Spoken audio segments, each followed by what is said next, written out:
All right, Dr. Bongo, let me take it up from there. Looking back into Nigeria, you talked about diversification, but let's look at the forecast for Nigeria's economy in 2017, which is expected to grow by 1.3% and 2.9% in 2018. What do you see that will drive this growth? And looking at the federal government's economic recovery plan. Okay. Well, I think I have written something on the economic recovery plan on my column some weeks back. I think it's a very simple question. We've seen some bit of recovery in the oil market, meaning that the government's revenue has improved. And that is actually what has empowered the central bank to intervene in the foreign exchange market. Okay, so some of the constraints, supply constraints that have been observed, witnessed in that so far in that market over the last year and a half, seem to have, well, dissipated for the moment. Now, the question is the sustainability, because between January and now, the federal government, the CBN, has pumped about $4.4 billion into that market in order to, strengthen the Naira to a certain level. But is that sustainable? So given that intervention in the foreign exchange market, meaning that imports are coming in, so manufacturers have started to get some of their inputs, and therefore production is increasing. And that is why we see some bit of optimism in the PMI. So the PMI index, the last one, is above 50, which shows that there is a bit of optimism in the market. If it is below 40, that's pessimism. So now that it's gotten above 50, so people are optimistic about the prospects of the economy. So things are looking upward. So it's very easy to explain the growth projections of the IMF. The rigidities in the foreign exchange market have been removed, and then there is an improvement in government's revenue. But that is not the solution to our problem. Now, from the interview Bosen had with IMF executive Bebe, he did say that the issue in Sub-Saharan African economy has gone beyond commodities. Instead, he talked about policy inaction by the government of these various countries. Now, pin it down to our country, Nigeria, what the government is actually doing and what they are expected to do to actually drive this growth that we're talking about. First things first, I think it's a very simple matter again, the ease of doing business. Okay, I was sharing with some people some days ago that it is actually cheaper to manufacture in the UK than to produce in Nigeria. So why would a company, why would any factory relocate from the UK to Nigeria? Why would anybody outsource anything to us? Okay, so we need to reduce the cost of doing business in Nigeria. And having said that, we are speaking about infrastructure. Government is borrowing heavily. And again, because driven by the low debt to GDP ratio, which again I have addressed in my column last time, that is a lame statistics.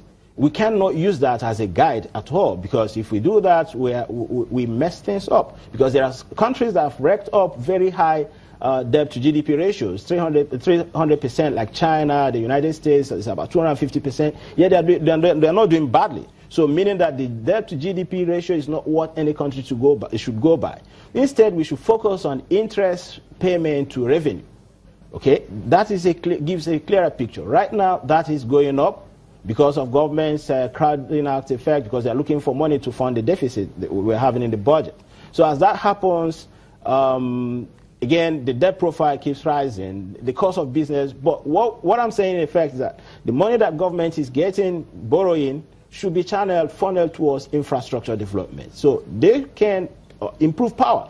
The Southeast governors met the other day, yesterday, and they are complaining about power. The Minister of Power complaining about the discourse. So everybody's complaining about power. One day we have 4,000 megawatts. The next day we have 2,000 megawatts. There has not been any interruption in gas supply, yet things cannot work out in the power sector. So except we get the basic things, simple things first. All right. Thank you, Mr. Bongo. I'm sure my colleague Bosen may want to chip in something before we call it a day on this segment. Bosen.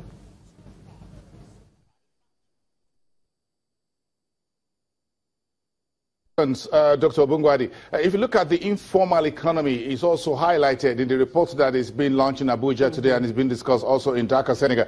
How important do you think the informal sector is important to Pan-African or Sub-Saharan Africa, a new economic growth direction when we talk about inclusive growth? Where do you think the informal sector actually come in here? The informal sector is very critical because the Sub-Saharan African economy economies largely made up of informal economy. About 80% of the economy is informal. Most people are employed in the informal sector.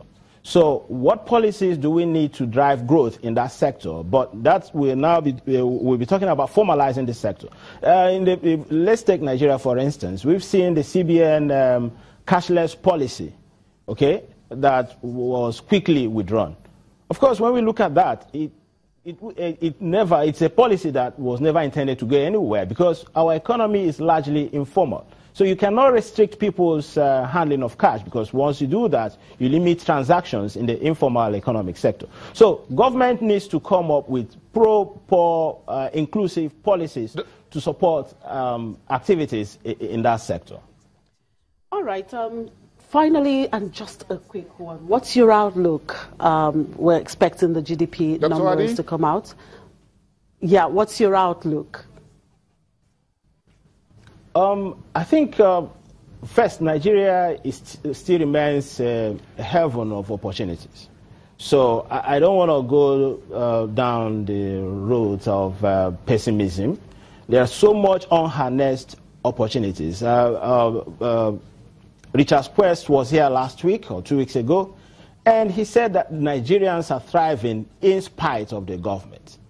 Okay, so if the government could just do the right thing, the policy delay has become a major problem of this administration.